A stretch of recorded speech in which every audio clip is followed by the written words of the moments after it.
By the time the twin suns sank behind the iron towers of Vera's industrial quarter, Daniel Vale had earned enough credits to buy exactly 1 loaf of bread and half a cup of recycled coffee, which was unfortunate because the vendor refused to sell half a cup of anything. "Corporate policy," the machine said in a cheerful voice. "Corporate policy can go hungry," Daniel muttered, taking the loaf instead. He had spent 14 hours repairing the magnetic foundations beneath a freight platform that carried starship engines heavier than apartment blocks. His shoulders ached, his gloves smelled of coolant, and the tiny room he rented above a drone garage had not possessed working heat in 3 months. Still, the bread was warm. That counted as luxury in the lower districts. He tucked it beneath his coat and began the long walk home through streets crowded with cargo lifters, steam vents, and advertising holograms promising vacations on oceans no laborer could afford to see. A mechanical fish the size of a bus swam through one advertisement above him, declaring, "Paradise is only 12,000 credits away." Daniel looked up at it. Then Paradise should stop shouting at poor people. The fish continued smiling. Near Dock Lane 7, he heard a sound beneath the rumble of engines. It was not machinery. It was too soft, too uncertain. A small cough, followed by the scrape of metal. Daniel slowed beside a row of abandoned cargo containers, marked with faded symbols from some distant alien trade guild. At first he saw nothing. Then a pair of pale hands appeared behind a broken crate, followed by the face of a child. She looked almost human, perhaps 8 or 9 years old, though her long ears curved delicately through strands of golden hair braided close to her head. Her clothes were expensive once, judging by the silver thread stitched along the collar, but now they were torn and covered in dust. She stared at the loaf beneath Daniel's coat with the painful concentration of someone trying not to stare at food. "Are you lost?" he asked. The girl straightened as if insulted. "No." "Good, because this is an excellent place to be intentionally hiding beside leaking fuel pipes." She glanced at the pipes, then moved several steps away from them without admitting why. Daniel crouched, careful not to come too close. Up close he could see exhaustion beneath her pride. Her cheeks were pale. Her lips were dry. A tiny blue light flickered on a bracelet around her wrist, perhaps a communicator, but the screen was cracked. "When did you last eat?" he asked. "Recently." Her stomach answered with a loud, hollow growl. Daniel looked at her. She looked at her stomach. "That was not diplomatic," she whispered. "Stomachs rarely are." He took out the loaf. The smell of warm grain spread between them. The girl's eyes followed it despite her efforts. Daniel tore the bread in half, paused, then looked at the smaller piece in his hand. He sighed and gave her the larger half. She accepted it slowly, as if expecting him to demand payment. "What do you want?" she asked. "For you to eat before you fall over." "That is all." "I might ask for the bread back if you insult it." She bit into it immediately. Her eyes closed. For a few seconds, the entire industrial district seemed to vanish around her. She ate too quickly, stopped to breathe, then continued with slightly more dignity. Daniel sat on an overturned crate and ate his smaller portion. He had intended to save some for morning, but plans were fragile things in Vera. "Human bread is strange," the girl said between bites. "Strange how?" "It is too small. I'll inform the bakery. In my home, loaves are 3 times this size." "Then your home clearly respects carbohydrates." A faint smile appeared on her face. It changed her completely, making her look younger and less afraid. Daniel noticed, high above the lane, 3 black dots moving between rooftops. Surveillance drones, perhaps. Their lenses flashed once, then disappeared behind a ventilation tower. He felt a small unease but ignored it. The district was watched by everything from police drones to machines that fined people for standing incorrectly. "What is your name?" he asked. The girl hesitated. "Liora." "I'm Daniel." "You are a laborer." He looked at his stained clothes. An impressive deduction. "You repair gravity systems." This time Daniel stopped chewing. "How do you know that?" She pointed to the silver dust along his sleeve. Gravitic alloy, Type 9, used in heavy platforms and royal cruisers. Daniel studied her more carefully. You know a lot for a hungry child hiding behind boxes. I know many things. Such as where your parents are? Her smile faded. She looked toward the sky.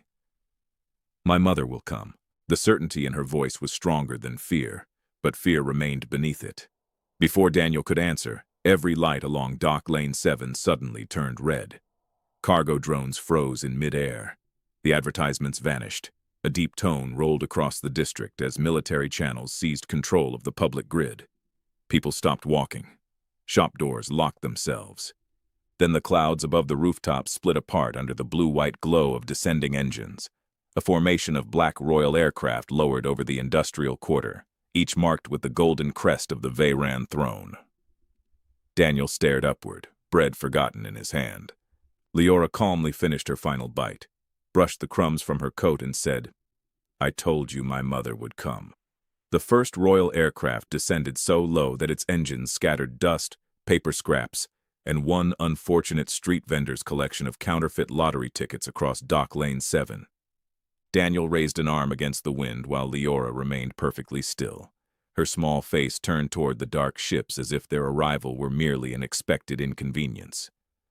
Blue-white landing fields spread beneath the vessels, bending the rainwater in the gutters into trembling silver rings. Across the district, workers backed against walls, shopkeepers sealed their shutters, and a maintenance robot abandoned its cleaning route long enough to announce, "This area is temporarily unsafe. Please remain calm while being terrified." Daniel glanced at it. At least it's honest. The aircraft formed a circle above the lane.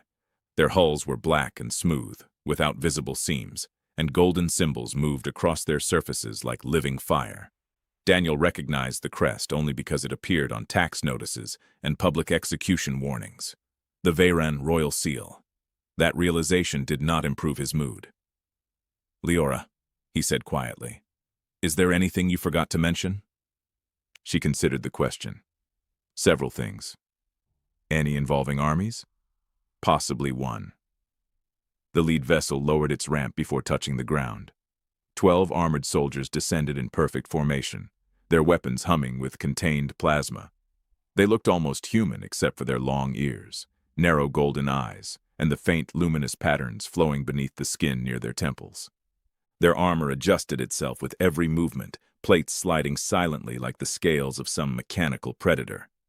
The moment they saw Liora, half of them dropped to one knee. The other half aimed their weapons at Daniel. That feels unnecessarily balanced, he said, slowly lifting both hands. A guard captain stepped forward. She was tall, severe, and carried a curved energy blade at her hip. Move away from the child. I would love to, Daniel replied, but I suspect sudden movement will make those rifles express an opinion. Liora walked between him and the guards. Lower your weapons. The captain's expression tightened. Your Highness, we must secure you. Daniel's head turned toward the girl so sharply his neck protested. Your what? Liora looked embarrassed, though not guilty.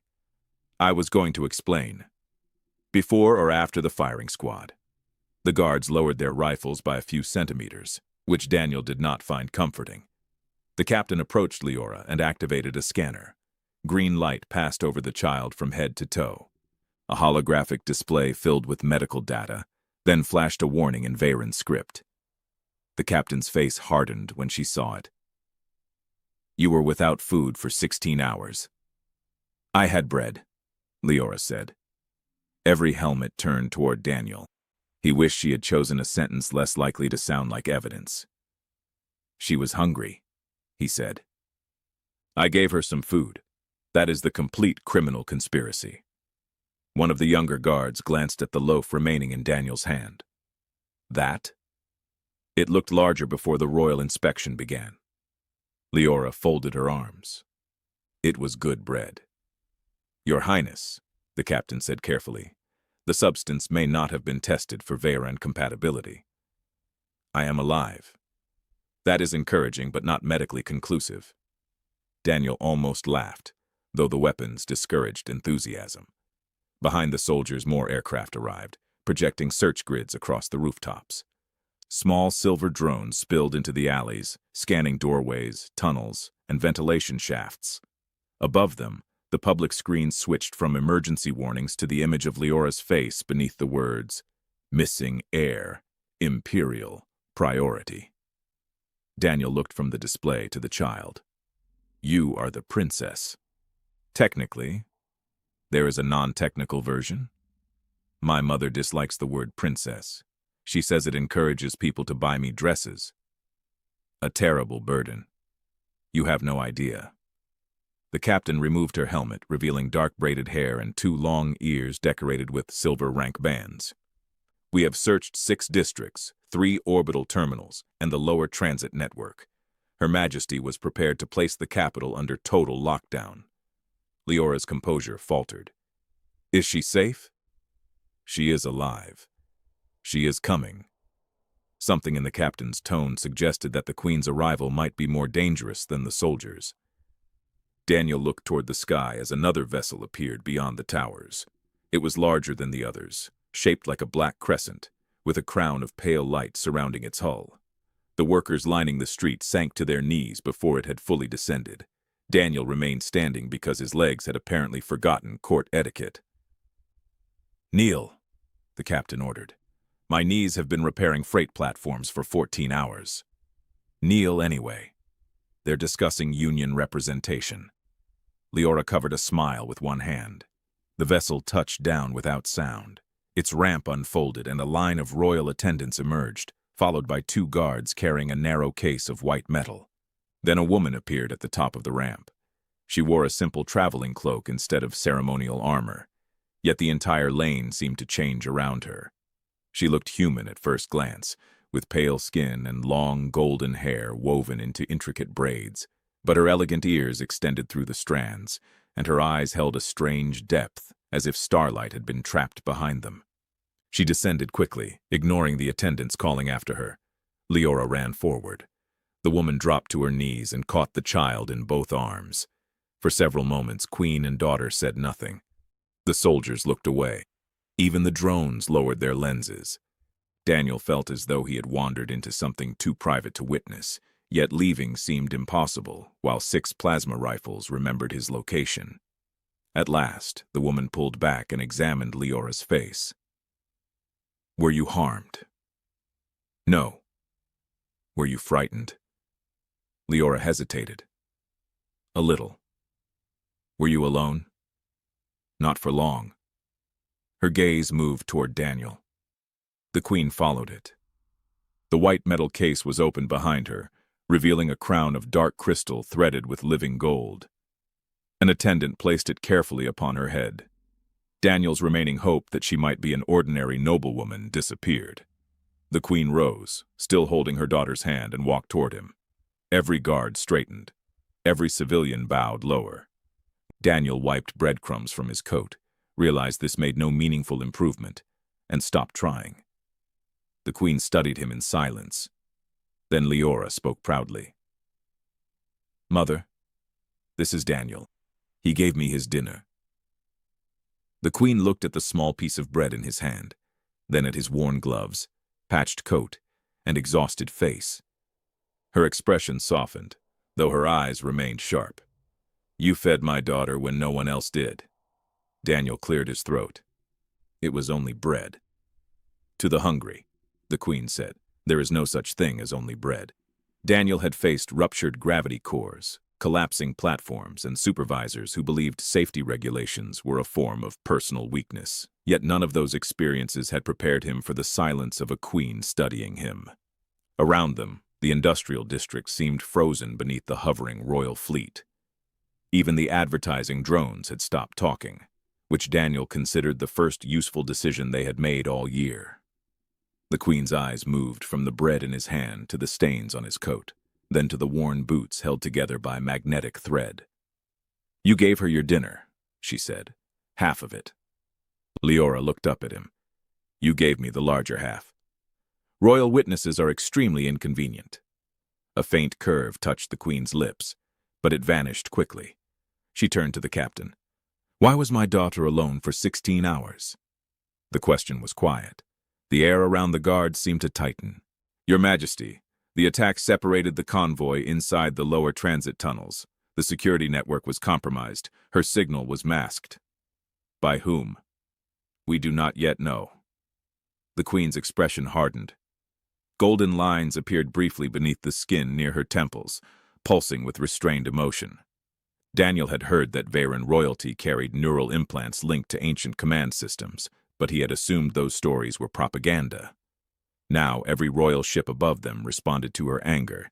Their lights dimmed in unison, and the pavement vibrated beneath his feet. Liora squeezed her mother's hand. The Queen looked down, and the fleet immediately became still. We will speak of this later, she said. The captain bowed. Yes, Your Majesty. 2 medical attendants hurried forward carrying silver cases that unfolded into floating diagnostic frames. Liora groaned. I am not sick. You were missing, the Queen replied. That is not a disease. It causes symptoms in mothers. Daniel coughed to hide a laugh. The Queen noticed. You find that amusing? I find it accurate. One of the medical drones circled Liora's head, projecting blue anatomical images into the air. The child attempted to swat it away. The drone dodged and announced, Patient resistance indicates normal royal temperament. Several guards suddenly became fascinated by the opposite wall. The Queen closed her eyes for a moment. Who programmed that machine? The palace physicians, the captain said. Remind me to exile the palace physicians. To which moon? The cold one. Daniel finally laughed, and this time the Queen did too, though only briefly. It changed her face. The authority remained, but something tired and human appeared beneath it. She looked less like the ruler stamped onto imperial credits and more like a mother who had spent 16 hours imagining the worst. When the scans ended, an attendant offered Liora a glass tube filled with glowing green liquid. Nutrient solution, the attendant said. Liora sniffed it and recoiled. It smells like engine coolant. Daniel leaned closer. Engine coolant tastes better. The attendant stared at him in alarm. That was a joke. Human humor is medically irresponsible. Most human things are. Liora refused the tube until the Queen gave her a look that contained the weight of several star systems. She drank it with great suffering, then whispered to Daniel, Your bread was better. Please say that louder near the royal chef. I intend to. The Queen's gaze returned to him. Daniel Vale. He stiffened. How do you know my full name? A small orb floated beside her shoulder, its lens glowing. The civic network identified you. Of course it did. The city can never find a broken heater, but it can locate a poor man in 3 seconds. The Queen glanced at the orb. Is his residence heated? The machine projected a file. Negative. Repair requests unresolved for 92 days. Her brows lifted. Daniel wished the street would open and swallow him, though in this district it might only lead to a sewage conduit. That is not relevant, he said. It is relevant to me. Why? Because the man who gave my daughter his final meal returned each night to a freezing room while my officials ignored him. The surrounding workers raised their heads slightly. This was no longer a private conversation. The Queen looked across the lane at the rusted buildings, broken lights, and crowds wearing patched work clothes beneath the shadow of royal ships. For the first time, Daniel saw embarrassment in her expression. Not personal shame, perhaps, but the recognition of distance between a throne and the street supporting it. I came here in disguise to see what reports concealed, she said. I believed I understood hardship. Tonight proved otherwise. Daniel glanced at Liora. Your disguise needs work. The Queen looked down at her plain cloak. No one recognized me. Your daughter discussed royal cruisers, criticized bread portions, and ordered armed soldiers around. I was subtle, Liora protested. You called your stomach undiplomatic. It was. The Queen's laughter came unexpectedly, warm enough to surprise everyone nearby. Even the captain's severe expression weakened. Then a sharp tone cut through the lane. One of the search drones descended, projecting a red hologram above the pavement. The image showed a cloaked figure moving through the transit tunnels shortly before Liora disappeared. A symbol flashed on the figure's wrist, a silver serpent coiled around a broken crown. The Queen's amusement vanished. The captain drew her energy blade. The Ashen Court. A murmur passed through the guards. Daniel knew the name from old news reports. Royal extremists, exiled nobles, people who believed the empire should be ruled through blood rather than law. "They targeted the princess?" he asked. "They targeted both of us," the Queen said. Her voice had become cold. "And they knew our route." She looked toward the royal officers gathered behind her, and for the first time Daniel understood why so many weapons faced outward and inward at once. Someone inside the palace had betrayed them. Liora moved closer to him without seeming to realize it. Daniel rested one hand lightly on her shoulder. The Queen noticed the gesture. She studied him for several seconds, then made a decision. "You will come with us." Daniel blinked. "To answer questions." "To the palace." "That sounds more expensive." "It is. And more dangerous." "Almost certainly." He looked at the armed fleet, the glowing crown, and the child still holding the last crumbs of his bread. "Do palace guests receive overtime?" The Queen smiled again, though danger remained in her eyes. "You may negotiate with the royal treasury." Daniel sighed. "Then I am already doomed." Daniel had expected the royal shuttle to contain gold walls, ceremonial statues, and at least one servant whose only duty was to announce when someone entered a room. Instead, the interior looked like the command deck of a warship designed by people who considered comfort a security risk. Black alloy curved overhead without visible joints, pale symbols drifted across transparent panels, and the floor adjusted beneath each passenger's weight with unsettling intelligence. The moment Daniel stepped inside, it scanned his boots and announced, "Industrial contaminants detected." He looked down. "They are called working conditions." A cleaning field passed over him with a soft blue glow, removing dust, oil, and most of his dignity. Liora watched with delight. "It likes you. It tried to erase me. That means it noticed you."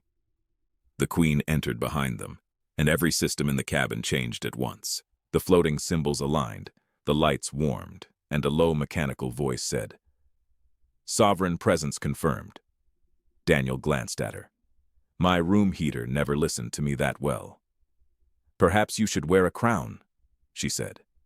"I cannot afford the maintenance." The shuttle lifted without vibration. Through the transparent hull, Dock Lane 7 fell away beneath them, its rusted roofs shrinking into a maze of dim streets and freight lines. Daniel had lived in Vera for 11 years, yet he had never seen the city from above. Towers rose through layers of cloud, bridges of light connected districts suspended in the air, and orbital elevators stretched upward like silver threads sewn into the darkness. Beyond them, the royal capital occupied an artificial island floating above the central sea. Its crystal spires reflected both moons, while enormous defense rings rotated silently around it. Daniel stared despite himself. "That palace has its own weather. 3 climates," Liora said proudly. "The Western Gardens have snow every 7th day. Why? Tradition. Tradition is often expensive weather." The Queen sat across from him, no longer smiling. Without the street around them, her authority seemed sharper. 2 guards remained near the entrance, their armor sealed and weapons active. Daniel noticed that the captain never turned her back on the attendants, and none of the attendants stood too close to the Queen. The discovery in the tunnel had changed everything. "You believe someone inside your court helped the Ashen Court," Daniel said. The captain's eyes narrowed. "You were not invited to interpret royal intelligence. Then your intelligence should stop projecting red conspiracies in public streets." Liora covered her mouth to hide another laugh.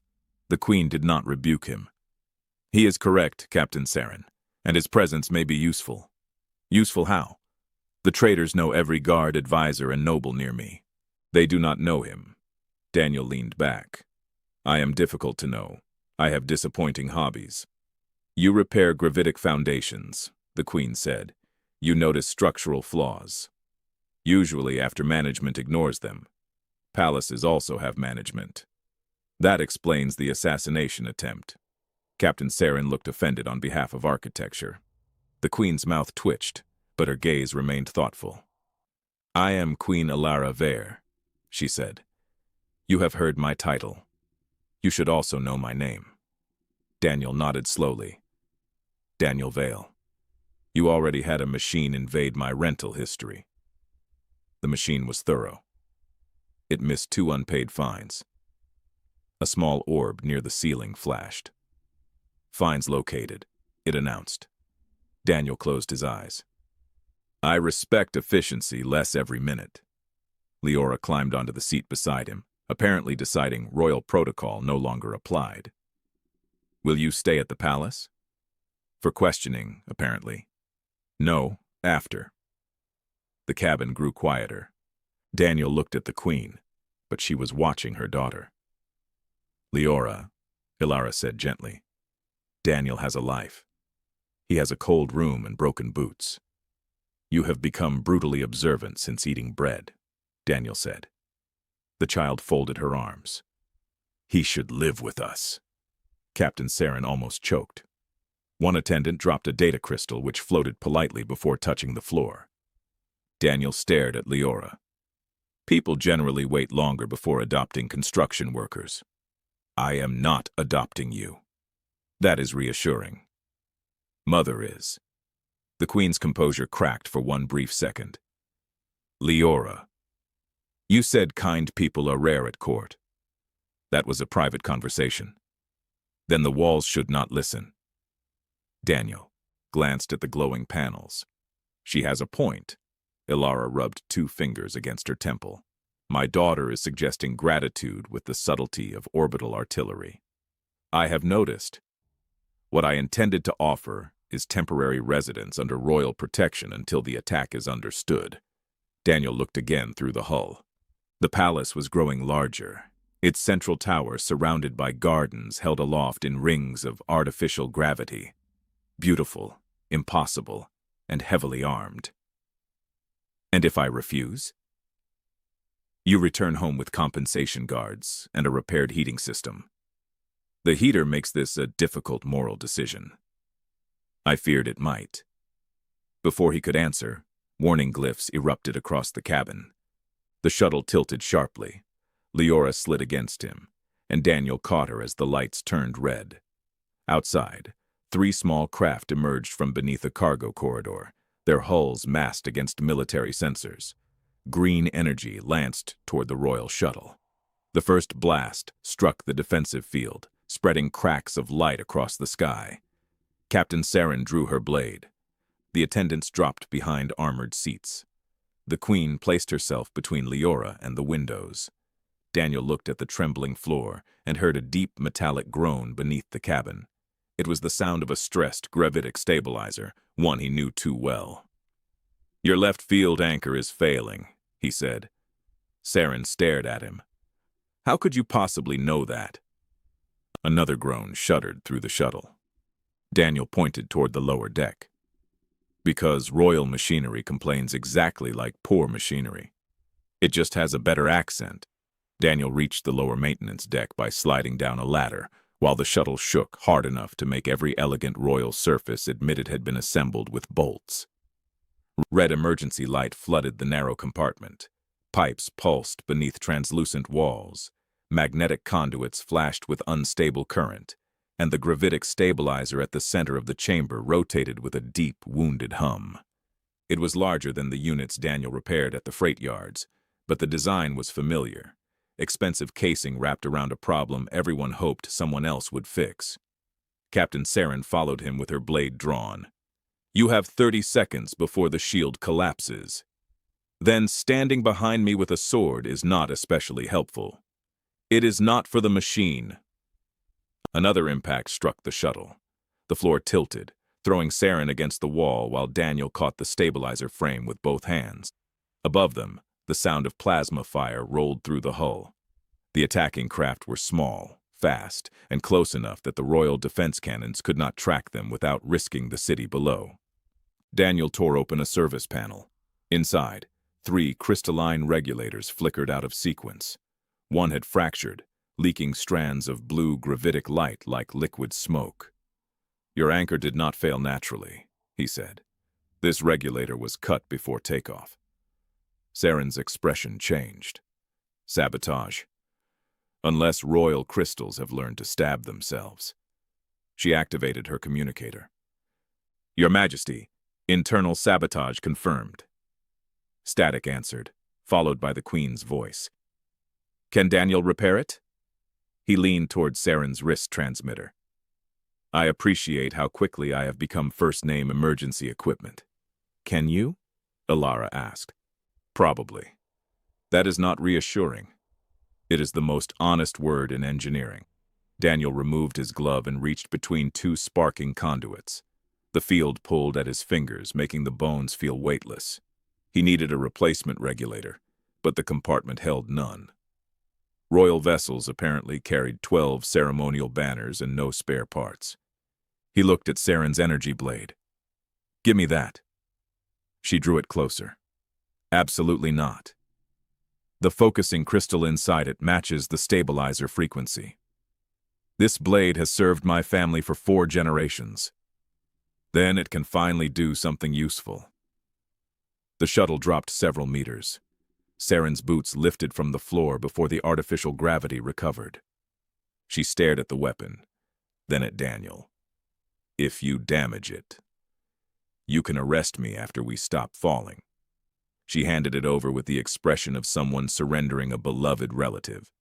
Daniel opened the hilt, removed the glowing crystal, and fitted it into the broken regulator housing. The stabilizer screamed. "Is it supposed to do that?" Serin asked.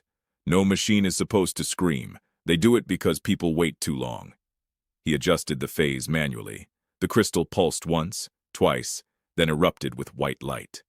Gravity slammed back into alignment. Above them, the shuttle steadied. The defensive shield brightened around the hull, and one of the pursuing craft struck it at full speed, spinning away in a shower of burning metal. The remaining attackers broke formation. Royal cannons fired, sending 2 precise beams across the sky. One craft vanished. The last fled toward the lower clouds, pursued by defense drones from the palace. Daniel exhaled and leaned against the stabilizer. Serin looked at the empty hilt in her hand. "My sword. It is now holding up a royal shuttle. My ancestors will be furious. Tell them it received a promotion." When they returned to the main cabin, Liora ran toward Daniel before anyone could stop her. She wrapped both arms around his waist. "You fixed it." "Mostly." "What does mostly mean?" "It means nobody should touch Captain Serin's sword." The Queen stood beside the window, one hand braced against the wall. Her crown had shifted slightly during the attack, though no one seemed brave enough to mention it. She looked first at Liora, then at Daniel. Relief passed through her expression so quickly that a less tired man might have missed it. "You saved us," she said. "I replaced a crystal, while assassins fired on the shuttle." That part was distracting. Captain Serin entered behind him. The damaged regulator was sabotaged before departure. Access required royal clearance. Silence settled over the cabin. The attendants exchanged frightened looks. The Queen's eyes moved across every face. No one spoke. Outside, the palace defense rings opened to receive them, revealing a vast city of silver towers, suspended gardens, and waterways flowing upward through controlled gravity. The shuttle crossed the shield boundary and landed inside a circular platform surrounded by armored guards. Daniel expected a quiet arrival. Instead, hundreds of nobles, ministers, military officers, and palace servants waited beneath the crystal arches. News of Liora's recovery had spread faster than the shuttle. The moment the doors opened, the entire assembly bowed. Daniel remained beside the Queen, uncertain whether he should bow too, wave, or pretend he had entered the wrong building. Liora solved the problem by taking his hand and pulling him forward. Murmurs moved through the crowd when they saw his patched clothes, A thin nobleman wearing a collar of floating jewels stepped closer. "Your Majesty, who is this human?" "Daniel Vale," Elara said. "He fed my daughter when she was alone. Then he prevented our shuttle from falling out of the sky." The nobleman examined Daniel as if kindness were an unusual odor. "A laborer?" Daniel looked at the man's hovering jewels. "Apparently. And you are a chandelier?" Several servants coughed to hide laughter. The noble's face reddened. Elara's smile was small but unmistakable. "Daniel will remain in the palace under my protection." Another wave of whispers followed. Liora squeezed his hand triumphantly. Daniel looked up at the immense halls, the armed guards, and the elegant strangers already judging him. He had entered the palace less than a minute ago and had insulted a noble, dismantled a family heirloom, and acquired royal protection. For the first time, his freezing room above the drone garage seemed peaceful. Daniel learned within his first hour at the palace that luxury was simply inconvenience wearing better materials. His assigned chamber had walls that changed color according to his mood, a bed that adjusted itself before he sat down, and a silver wardrobe that politely informed him his clothes were historically distressed. He stood before it with his arms crossed. "They are work clothes." "Classification updated," the wardrobe replied. "Economically distressed." Daniel unplugged it. By midnight, he'd been measured by 3 tailors, questioned by 6 security officers, and presented with a meal containing 17 separate utensils, none of which resembled anything designed for eating. Liora sat across from him at the long dining table and watched as he selected the smallest fork. "That one is for atmospheric shellfish. Then tonight it is for potatoes." Queen Elara hid a smile behind her glass. The formal dinner had been reduced to only a handful of trusted advisors, yet Daniel could feel suspicion moving through the room like cold air. At the far end sat Lord Vael, the jeweled noble he had mistaken for a chandelier, accompanied by 2 ministers and an elderly military strategist whose mechanical eye clicked whenever Daniel spoke. "Your Majesty," Vael said, "placing an unknown human inside the royal residence during a security crisis is unwise." "He has saved the princess twice," Elara replied. "That makes him useful, not trustworthy." Daniel cut into something that looked like meat, but hummed softly. "For fairness, I do not trust most of you either." Vael's floating collar brightened with offense. "You lack court discipline. I repair gravity platforms. When they fail, people die. When court discipline fails, apparently everyone attends another meeting." Liora laughed into her cup. Even the old strategist's mechanical eye paused. Elara placed one hand on the table. "Enough. We have confirmed sabotage in both the transit network and the royal shuttle. The traitor possesses access above ministerial rank." The room became still. A holographic map rose from the table, displaying the palace as layers of translucent blue architecture. Red points marked every system touched by the saboteur. Daniel leaned closer. The pattern bothered him. The attacks seemed scattered, but the service lines beneath them were not. "Show the old foundation grid," he said. Vael gave him a tired look. "This is a royal investigation. Then investigate the royal floor." Elara gestured, and the map shifted. Ancient maintenance tunnels appeared beneath the modern palace, some more than 1,000 years old. Daniel traced the red points with one finger. Each sat above the same buried gravitic conduit. "Someone is using this line to move equipment without triggering surface scanners." Captain Serin, now carrying a plain replacement blade with visible resentment, studied the map. "That conduit was sealed centuries ago." "Sealed by nobles or sealed by workers?" Daniel asked. "Is there a difference?" "Workers use bolts."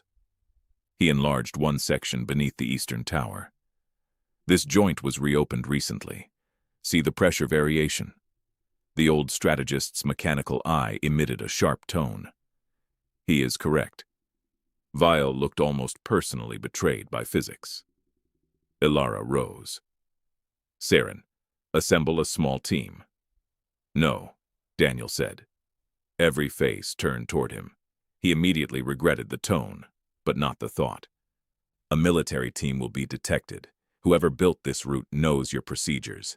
Send too many guards and they disappear before you arrive. What do you suggest? Elara asked. Daniel looked at Liora. You stay here. I did not say anything. Your face did. My face is royal. Your face is planning trouble. Elara nearly smiled, but concern remained in her eyes. Daniel and Serin will inspect the tunnel. Quietly. I am going too, Elara said. Serin objected at once. Your Majesty, the betrayal is within my house. I will see it. An hour later, Daniel found himself beneath the palace with a queen, a captain, and a maintenance drone shaped like an anxious metal beetle. The tunnels were narrow, lined with ancient black stone and cables that pulsed like veins. Gravity shifted unpredictably around them. In one corridor, they felt twice their normal weight. In the next, Serin drifted several centimeters above the floor before grabbing a pipe. Daniel looked up at her, very dignified. Say another word and I will test whether you float. The beetle drone projected a map, then whispered. Unauthorized movement detected ahead. They extinguished their lights. Voices echoed beyond a sealed door. Daniel pressed his ear to the metal and heard Vial speaking. The Queen suspects the palace, but not the council. Tomorrow, the Eastern reactor will fail during the public address. In the confusion, the princess will be taken. Elara's face became motionless. The second voice belonged to one of her ministers from dinner. And the human? He has seen too much. Daniel sighed quietly. I was beginning to feel welcome. Serin drew her blade. Elara stopped her. Through a crack beside the door, Daniel saw 6 armed conspirators, crates of plasma charges, and a portable field generator connected to the ancient conduit.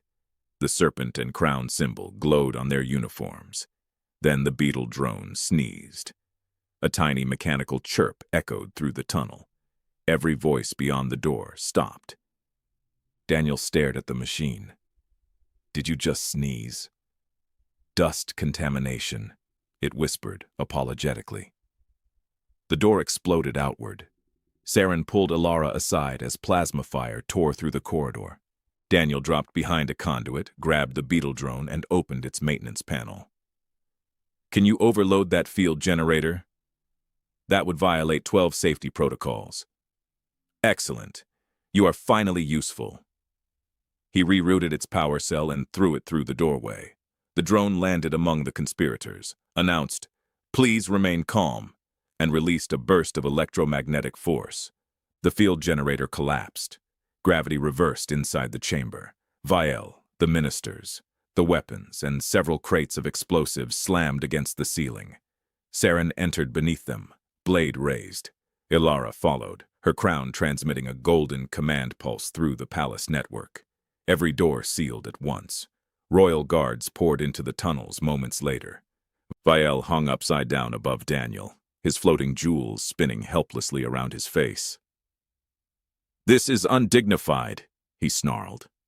Daniel looked up. Now you really are a chandelier. Elara stood beside him as the conspirators were restrained.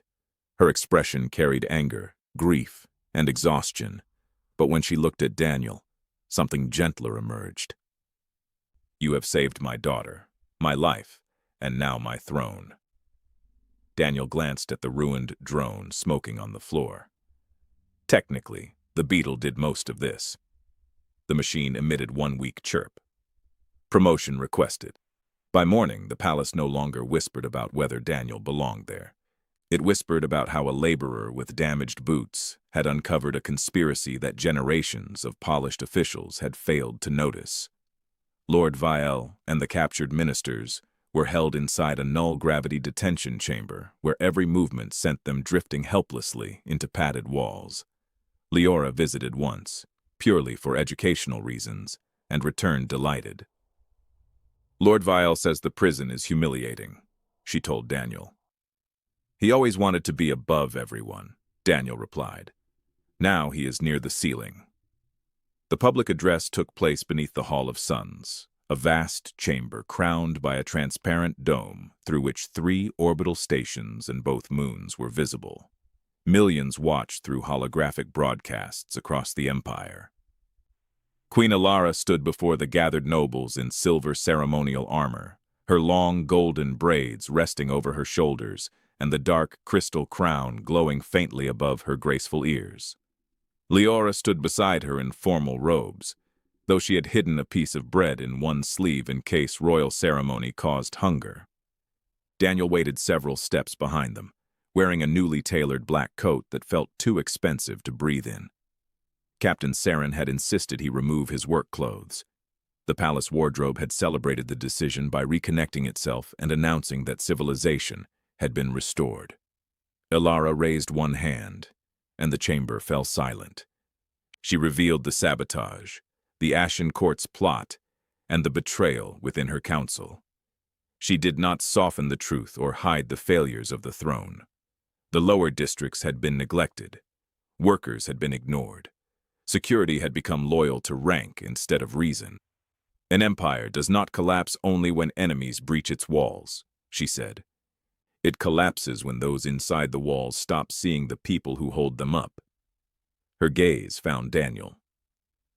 A man with almost nothing gave my daughter half of everything he had. In doing so, he exposed how little many with abundance were willing to give. Daniel felt every eye in the hall turn toward him. He preferred failing gravity cores. They were less judgmental.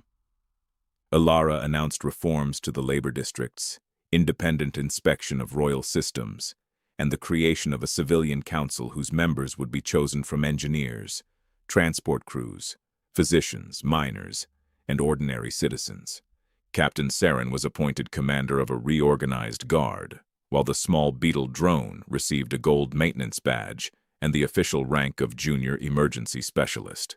It rolled proudly across the floor, bumped into a column, and requested that no one record the incident. Then Elara faced Daniel fully. Daniel Vale, step forward. He obeyed, though the new boots squeaked at the worst possible moment. The sound echoed through the hall. Liora tried not to laugh and failed. Elara's expression softened. You were brought here as a witness, protected as a guest, and treated by some as an intruder. Yet you acted with more loyalty than those born inside these walls. I can offer you wealth, land, or rank. Daniel looked across the hall at nobles who would have traded entire districts for any one of those things. A week earlier, he might have accepted enough credits to repair his room, replace his boots, and avoid recycled coffee forever. Yet the thought of returning alone to Dock Lane 7 felt strangely smaller than it once had. He had spent years believing survival meant asking for little and depending on no one. Liora had trusted him before knowing his name.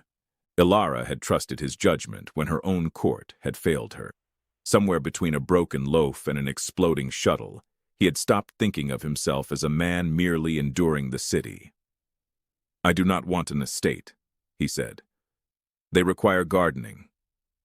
A ripple of laughter moved through the chamber. I do not want a noble title either. They seem to come with collars that attack nearby furniture. Several nobles lowered their eyes while Liora grinned. Daniel continued, more serious now. Give me authority to rebuild the districts your ministers forgot. Let workers report failures directly. Let engineers stop disasters before someone important notices them. And give every child in Vera access to food, whether or not her mother wears a crown. The silence that followed was different from the earlier one. It carried weight. Elara descended from the dais until she stood directly before him. Then you will serve as Royal Commissioner of Civic Foundations, with full access to the Imperial Infrastructure Network. Daniel considered the title. Can it be shorter? No, Liora said quickly. I suggested adding Protector of Bread. The chamber erupted in laughter, even Captain Serin surrendering a reluctant smile. Elara took Daniel's hand. There is one more offer, not from the throne. Her voice grew quieter, though the entire empire still listened. Stay with us, not because you owe us anything, and not because kindness must be rewarded, but because my daughter has chosen you, and because I have come to trust the man you are. Daniel looked at Liora, who was attempting to appear dignified while clutching the hidden bread beneath her sleeve.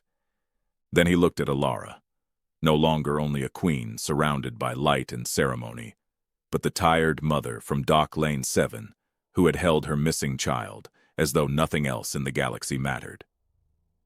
"Will I still be allowed to complain about palace machinery?" he asked. "I suspect no law could prevent it." "And the heating?" "Your new rooms are heated. Then I accept before the system changes its mind." Months later, Dock Lane 7 became the first district rebuilt under the new council. Warm housing rose beside the freight towers, food stations opened near every transit hub, and workers were finally paid enough to complain with dignity. Daniel divided his days between construction sites and the palace, where Liora introduced him to visiting diplomats as the man who defeated an empire with bread. He always corrected her, and she always ignored him. On the anniversary of their meeting, the three of them returned to the same cargo lane without guards or ceremony. Daniel bought a loaf from the same machine vendor, which now offered a royal discount, and still refused to sell half a cup of coffee. They sat together beneath the glowing freight lines and shared the bread equally. Above them, starships crossed the evening sky toward distant worlds. Daniel watched Liora laugh as crumbs caught in her braids and felt Elara's hand rest gently over his. Once he had believed his last piece of bread was all he possessed. Only later did he understand that giving it away had been the first moment his life truly became full.